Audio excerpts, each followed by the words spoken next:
तो इस फिल्म की शुरुआत उस वक्त से होती है जब जेनेट पहली बार क्वांटम रेल में फंस गई थी, यानी एक यूनिवर्स, एक दुनिया में। वो अपने आसपास की चीजों को देखकर काफी घबरा जाती है, पर तभी अचानक कुछ अजीब सी क्रिएचर्स उस पर हमला कर देते हैं, जो क्रिएचर्स उसने भी आज से पहले कभी नहीं देखी थी। जब वो उनके हमले से बचती है, उनका मुकाबला करती है, बहुत सारे क्रिएचर्स को वो मार भी लेती है, पर तभी उसे यहाँ एक आदमी मिलता है जो घबराया हुआ था, और वो जेनेट से पूछता है कि इस वक्त हम कहाँ हैं। असल में ये और कोई नहीं बल्कि कैंग द कॉन्करर था। जिसके बाद ये सीन इधर से शिफ्ट होकर आता है मूवी के हीरो पर, यानी स्कॉट पर, एंटमैन पर। जब से वो एवेंजर्स में शामिल हुआ था, वो काफी मशहूर हो गया था, लोग उसे काफी अच्छे से जानने लगे थे। हालांकि पहले लोग इसे इतना पसंद नहीं करते थे, पर अब यही लोग उसके दीवाने थे, और उसकी दोस्त अब अपने डैड की कंपनी संभालती है। वो पिम पार्टिकल्स का इस्तेमाल करती है दुनिया को अच्छा फ्यूचर भविष्य देने के लिए। ये पार्टिकल्स एनर्जी, ताकत को बढ़ा सकती है। अब उन लोगों की जिंदगी काफी अच्छी चल रही थी, काफी खुश थे वो। यहाँ तक कि स्कॉट ने अपने ऊपर एक किताब भी लिखी थी, जिसे वो पढ़कर लोगों को सुना रहा था। वो अब सारे काम छोड़कर एक अच्छा इंसान और एक अच्छा बाप बनना चाहता था, और हमेशा इंसानियत की मदद करना चाहता था। तभी फिर स्कॉट के पास कॉल आती है कि आपकी बेटी किसी को पुलिस ने गिरफ्तार कर लिया है, क्योंकि वो पुलिस वालों से उलझ रही थी, उनके मामले में टांग अड़ा रही थी। जब पुलिस वाले सड़क पर सोने वाले लोगों को वहाँ से हटा रही थी, तो किसी उन्हें ऐसा करने से रोक रही थी। इसीलिए स्कॉट और उसकी दोस्त पुलिस स्टेशन जाकर उसे छुड़ाते हैं और अपने साथ ले आते हैं। स्कॉट उसे समझाता है कि हीरो बनने के चक्कर में तुम एक दिन किसी मुसीबत में फंस सकती हो, तो इन कामों से दूर रहो। इस पर किसी जवाब देती है कि नहीं डैड, अब मैं बड़ी हो गई हूँ, मेरे पास मेरा अपना बनाया हुआ सूट है, तो मैं अपनी हिफाजत कर सकती हूँ और लोगों की मदद करना चाहती हूँ। तब यह स्कॉट को पहली बार ये बात पता चलती है कि किसी के पास भी एक सूट है, जो और कोई नहीं बल्कि एंटमैन का है, और ये उसे स्कॉट के दोस्त ने दिया है। अब इसके बाद ये लोग स्कॉट के दोस्त के घर जाते हैं और उसके माँ बाप के साथ खाना खाते हैं। यहाँ हम देखते हैं कि उसकी दोस्त की मोम और कोई नहीं बल्कि जेनेट है, जिसे हमने शुरुआत में देखा था। वो सब लोग अब एक साथ मिलकर हंसी खुशी रहते थे। यहाँ केसी जेनेट के हस्बैंड और बेटी के साथ मिलकर क्वांटम रेलम को और जाने की कोशिश कर रही है, यानी वही शुरुआत वाले यूनिवर्स, दुनिया। अब जेनेट के हस्बैंड स्कॉट को दिखाते हैं कि मैंने अपनी एड चीनी चूंटियों पर और भी काम करना शुरू कर दिया है, उन्हें मजीद ताकतवर बनाने के लिए, जिस मकसद के लिए मैंने पिम पार्टिकल्स का इस्तेमाल किया है, जिससे ये एड्स इतनी ताकतवर हो गई है कि मेरे हिसाब से कुछ भी कर सकती है। मतलब मैं उन्हें जो करने का कहूँगा वो कर सकती है। तब यही केसी भी सबको बताती है कि मैंने एक डिवाइस बनाई है, जिसके जरिए हम क्वांटम रेलम के बारे में और भी जान सकते हैं। पर इस बात से जेनेट खुश नहीं थी, क्योंकि उसने अपनी जिंदगी के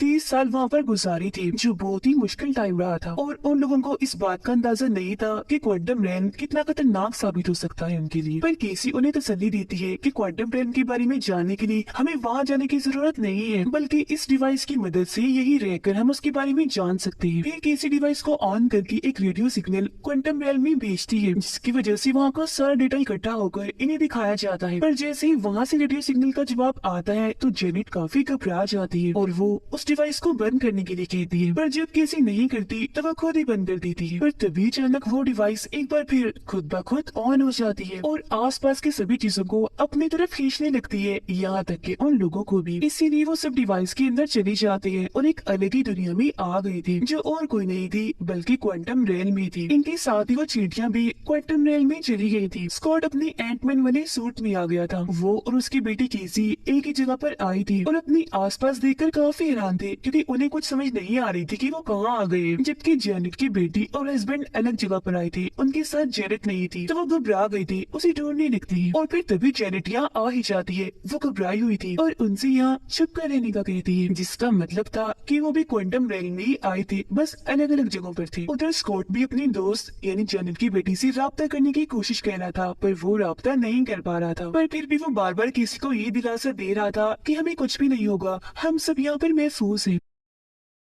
अभी वो बातें कर ही रही थी कि तभी अचानक एक काफी बड़ा सा क्रिएचर नीचे से उठता है और उन पर हमला कर देता है। वो अपनी जान बचाने के लिए भागते हैं। वो इन्हें अभी मारने ही वाला था कि तभी कुछ सूट पहने लोग यहाँ आकर अपनी पावर्स, ताकत से उस क्रिएचर को मार गिराते हैं और इन लोगों की जान बचा लेते हैं। ये लोग दरअसल यही की क्वांटम रेलम के ही रहने वाले थे, जो इन लोगों को भी अपने लिए खतरा समझ रही थी, तो पकड़कर उन्हें अपने साथ ले जाते हैं। वो अलग ही जुबान में कुछ बोल रही थी। फिर जैसे वो स्कॉट को अपना खास किस्म का शरबत पिलाते हैं, तो स्कॉट को अब उनकी जुबान समझ आने लगी थी। वो उन लोगों को फिर बताता है कि हम यहाँ कैसे आए और आप लोगों के लिए हम खतरा नहीं है। पर तभी उनकी लीडर सामने आती है, कहती है कि तुम लोग ऊपर से आए हो, वो रास्ता खुल गया है तो जरूर यहाँ वो कॉन्करर भी आता होगा। ये भी शुरुआत वाला आदमी जो जेनेट को भी मिला था। लीडर इन्हें बताती है कि उसने हमारी इस दुनिया क्वांटम रेल पर हमला करके इसे जहन्नुम नाक जैसा बना दिया। पर यहाँ स्कॉट को ये समझ नहीं आ रही थी कि आखिर ये कॉन्करर है कौन। पर हम समझ जाते हैं कि वो आदमी कैंग द कॉन्करर है जो बहुत खतरनाक और अच्छा इंसान नहीं है। जेनेट को यहाँ के कुछ लोगों का ग्रुप मिलता है जिनसे जाकर वो मिलती है। वो लोग उसे देखकर काफी खुश हो गई थी क्योंकि जाहिर है इतना अरसा उसने यहाँ गुजारा था। ये देखकर उसका हस्बैंड और बेटी हैरान थे। अब यहाँ के लोग इन्हें एक बड़ा सा उड़ने वाला क्रिएचर देते हैं ताकि ये लोग उस पर सवारी कर सके। जिसके बाद ये लोग उस पर सवार होकर एक जगह पर जाते हैं जहाँ जेनेट उन दोनों को भी वो एक खास किस्म का शरबत पिलाती है और अब इन लोगों को भी यहाँ की जुबान समझ आने लगती है। अब यहाँ जेनेट अपने दोस्त से मिलकर उसकी मदद मांगती है क्योंकि इस आदमी और जेनेट ने मिलकर कॉन्करर का पहले सामना भी किया था और ये काफी बहादुर कहलाई थी, सब में काफी मशहूर हो गई थी। पर यहाँ जेनेट को ये जान के काफी बुरा लगता है कि उसका ये दोस्त अब कॉन्करर के साथ मिल चुका है, यानी इसने उसे सुलह का हाथ बढ़ाया है और वो अब इन लोगों को ही ढूंढ रहा है। ये सुनकर टीना को गुस्सा आता है, इसीलिए उस आदमी पर हमला करके उसकी शिप को चुराकर यहाँ से भाग जाती है। उधर क्वांटम रेल्म की लीडर स्कॉट को बता रही थी कि कैसे कॉन्करर ने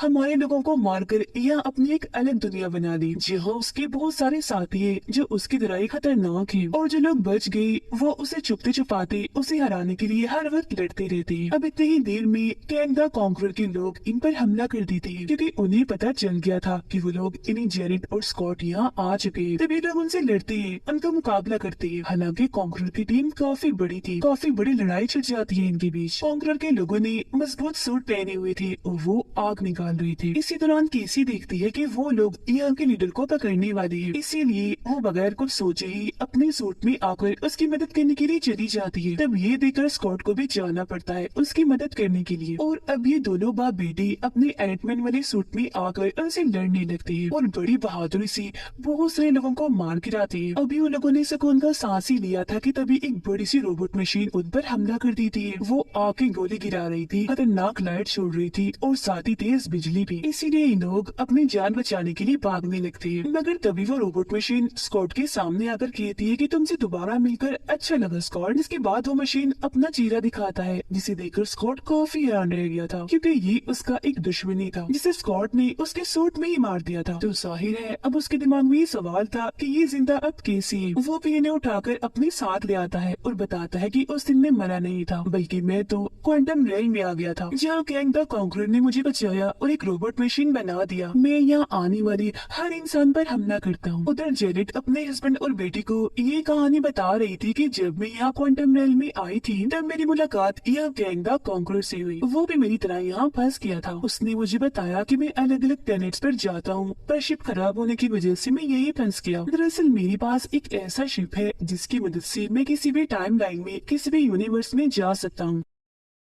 आगे जेनेट बताती है कि मैंने और उसने मिलकर फिर उसकी शिप की एनर्जी बॉल को रिचार्ज किया ताकि वो वापस अपने घर जा सके और फिर कई सालों की मेहनत के बाद हम कामयाब हो ही गए क्योंकि हमने उस एनर्जी बॉल को चार्ज कर ही लिया। इसके बाद फिर हम उसे कैंग की शिप में लगाने लगे। उसका वो पूरा शिप ही उसके दिमाग से कनेक्टेड था, जुड़ा हुआ था और फिर जैसे मैंने उसे छुआ तो मैंने कैंग के दिमाग की हर एक चीज को देख लिया जिससे मुझे पता चला कि न जाने कितने ही टाइम्स और दुनियाओं को कैंग ने बर्बाद कर दिया, बिल्कुल उन्हें नष्ट कर दिया जैसे वो कभी पा ही ना गई हो। और क्वांटम रेल में वो फंसा नहीं था बल्कि किसी ने जानबूझकर उसे यहाँ फंसाया था ताकि वो यही कैद रहे और बाहर आकर और किसी दुनिया और टाइम को तबाह न कर दे। पर क्योंकि उसका शिप ठीक हो चुका था साथ ही उसने अपना सूट भी पा लिया था, इसीलिए उसने जेनेट को कहा कि मैं तुम्हें भी तुम्हारे घर छोड़ दूंगा और वादा करता हूँ कि तुम्हारी दुनिया तुम्हारे प्लेनेट को कुछ नहीं करूंगा। पर जेनेट को ये बात मंजूर नहीं थी कि वो मेरे प्लेनेट को बेशक छोड़ते पर बाकियों को तबाह कर दे, इसीलिए वो वहाँ से अपने सूट वाले रूप में आकर गायब होकर उस एनर्जी बॉल को चुराकर वहाँ से भागने लगती है। पर क्योंकि कैंग ने अपना सूट हासिल कर लिया था इसीलिए वो ज्यादा दूर तक नहीं भाग पाती। कुछ दूर जाने पर वो वहाँ तबाही में जाकर जेनेट को भागने से रोक देता है। फिर जेनेट यहाँ अपनी ताकत से उस एनर्जी बॉल को काफी बड़ा कर लेती है ताकि कैंग उस तक कभी न पहुँच सके और खुद यहाँ से भाग जाती है जिससे अब कैंग द कॉन्करर यहाँ फंस गया था क्योंकि उसका रास्ता भी बंद कर दिया गया था। पर क्योंकि उसके पास मजबूत सूट था इसीलिए उसने यहाँ अपनी दुनिया बना ली जिसके बाद उसकी एक काफी बड़ी टीम भी बन गई और जेनेट यही उसे चक्कर रहती रही। जिसके बाद उसके हस्बैंड ने आकर उसकी जान बचाने और उसे घर ले गया। फिर वापस आने के बाद अभी भी वो इस शर्मिंदगी में थी कि मैं क्वांटम रेल में एक मॉन्स्टर को जगाई। जिसके बाद उसकी बेटी उसे दिलासा देती है कि फिक्र मत करे, हम एक साथ मिलकर उसे एनर्जी बॉल को लेने से रोकेंगे। और फिर वो तीनों निकल जाते हैं उस एनर्जी बॉल की तलाश में। उधर स्कॉट के सामने कैंग आ गया था जो उसे किसी को मारने की धमकी देता है कि मैं तुम्हारी बेटी को मार दूंगा, तो तुम जाकर उस एनर्जी बॉल को लेकर आओ। तो अपनी बेटी को बचाने के लिए स्कॉट चला जाता है, पर जैसे ही वो उस जगह के दरमियान में पहुंचता है तो उसे अजीब होने लगता है। वो देखता है कि यहाँ मेरी जैसे और भी कई सारे लोग बन चुके हैं। उसे कुछ भी समझ नहीं आती कि ये क्या हो रहा है। वो जितना इस बारे में सोचता जा रहा था उतने ही उसकी हम शक्ल बन रही थी। ये सब उसके दिमाग का काम था,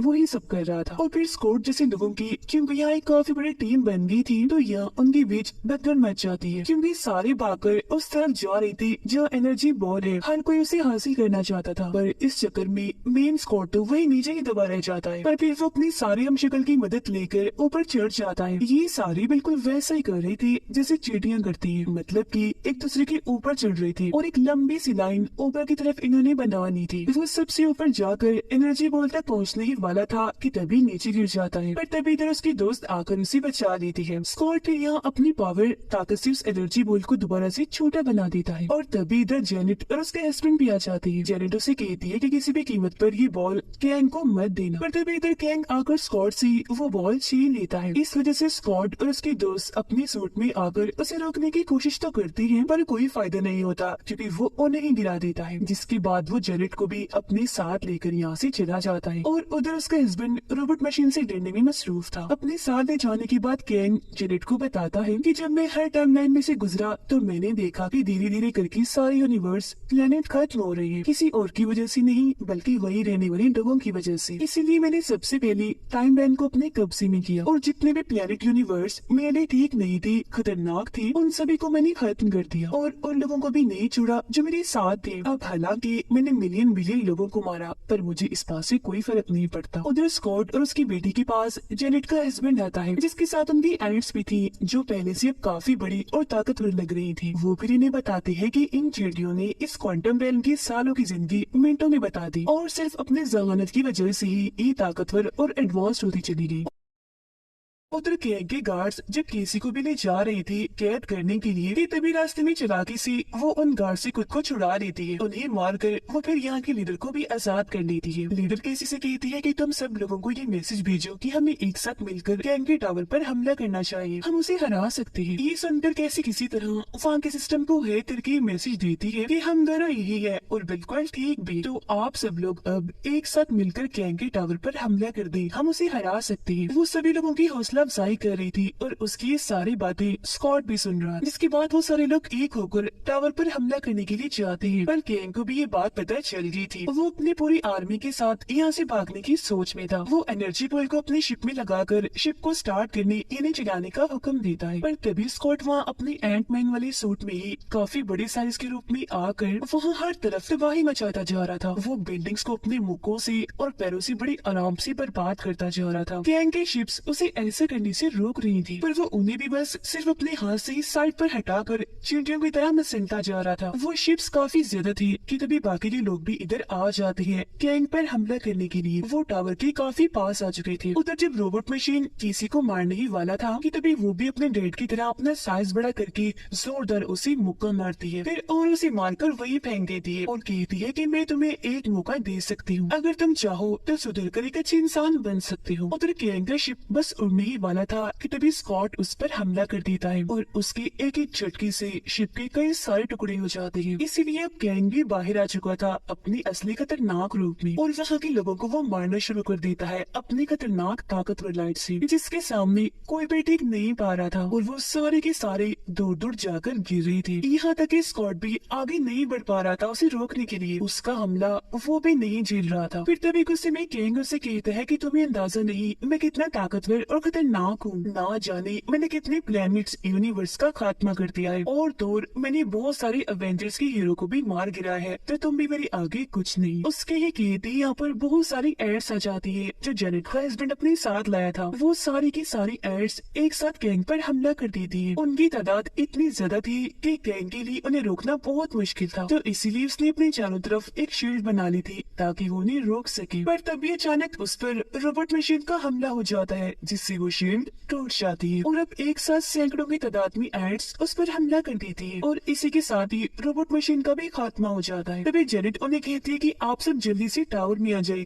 हम यहाँ से निकलने लगे हैं। और क्योंकि उनके पास टाइम बहुत ही कम था इसीलिए वो जल्दी से टावर के अंदर आ जाते हैं। जेनेट ने यहाँ एनर्जी बॉल का इस्तेमाल करके एक पोर्टल, एक रास्ता बनाया था जिसके जरिए ये अपनी दुनिया में जाने लगते हैं। वो सारे तो चले जाते हैं पर अब जैसे स्कॉट की बारी आती है तो उस पर गैंग हमला कर देता है और उसे काफी बुरा मारने लगता है क्योंकि वो दरअसल स्कॉट को रोककर खुद ही उस पोर्टल के रास्ते से बाहर जाना चाहता था। पर यहाँ स्कॉट उसे रोकने के लिए अपनी पावर की मदद से एनर्जी बॉल को तबाह करने लगता है। तब ये देखकर गैंग जल्दी से यहाँ से बाहर निकलने की कोशिश करने लगता है, पर जैसे वो पोर्टल के पास आता है तो सामने से स्कॉट की दोस्त आ जाती है जो उसे मारकर एनर्जी बॉल के पास फेंक देती है। एनर्जी बॉल तो पहले ही स्कॉट तबाह कर रहा था इसीलिए वो फटने लगती है। वहाँ एक जोरदार धमाका होता है जो गैंग को भी अपनी लपेट में ले लेता है और इस तरह से उसका खात्मा हो पाता है। पर ये लोग भी यहाँ से नहीं निकल पाते क्योंकि वो रास्ता बंद हो गया था, लेकिन वो इस बात से खुश थे कि हमने क्वांटम रेन को तबाह होने से बचा लिया। अब तभी किसी अपने डिवाइस की मदद से उनके सामने दोबारा से पोर्टल खोल देती है जिससे अब ये भी वापिस आ जाते हैं। अब स्कॉट अपनी इस जीत के बारे में सोच ही रहा था कि तभी उसके जहन में गैंग की वो बात आती है कि अभी इससे भी बड़ा खतरा आने वाला है। पर इस बारे में इतना ना सोचकर वो अपनी जिंदगी एंजॉय करने का सोचता है और केसी के साथ अपनी बर्थडे मनाता है। ये सारे भी अब एक साथ बहुत खुश थे। इसके बाद हम गैंग की आर्मी को देखते हैं जिसमें अलग अलग तरह की अलग अलग किस्म की बहुत सारे गैंग थे और फिर हम देखते हैं इस आर्मी के मेन गैंग को उसे फिर यहाँ से निकाल कर क्वांटम रेल में भेज दिया जाता है ताकि वो इस यूनिवर्स को खत्म कर रही थी जो काम पहले वाला गैंग नहीं कर पाया। और ये चीज उस खतरे की तरफ इशारा कर रही थी जिसके बारे में स्कॉट भी सोच रहा था। इसके बाद हम लोकी और मोरबियस को देखते हैं जो इस दूसरे वर्जन इन्हीं गैंग की जो ये आर्मी बनी थी उनकी मेन गैंग से वो मिलते हैं जिसकी शक्ल लोकी ने पहचान ली थी, जिसके बारे में वो मोरबियस को भी बताता है। अब ये वाले दो पोस्ट क्रेडिट सीन दिखाते हुए ही ये मूवी इधर ही खत्म हो जाती है।